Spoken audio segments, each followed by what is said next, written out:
পঞ্চগড়ের সীমান্তে বিএসএফের গুলিতে বাংলাদেশি এক যুবক নিহত হয়েছে। শুক্রবার ৬ ডিসেম্বর ভোররাত আনুমানিক ৫:৩০টার সময় মোমিনপাড়া এলাকার ঘাগড়া সীমান্তের ওপারে ১৫ গজ দূরে নামক স্থানে ৯৩ বিএসএফ ব্যাটালিয়ন এর চাণক্যা ক্যাম্প এলাকায় ঘটনাটি ঘটে। নিহতের নাম আনোয়ার হোসেন। সে পঞ্চগড় জেলার তেঁতুলিয়া উপজেলার আমজোয়ানি গ্রামের রফিক মিয়ার ছেলে। বিজিবি সূত্র নিশ্চিত করেছে, নিহত আনোয়ার হোসেন গরু চোরা কারবারির সাথে জড়িত ছিলেন।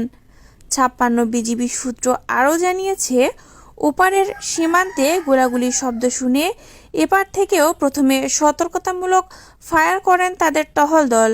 পরে ঘটনার বিবরণে বিএসএফ তাদের জানিয়েছে, চোরাই পথে গরু পাচারের সময় চোরা কারবারিতে ধাওয়া করলে তারা আক্রমণাত্মক হয়ে ওঠে।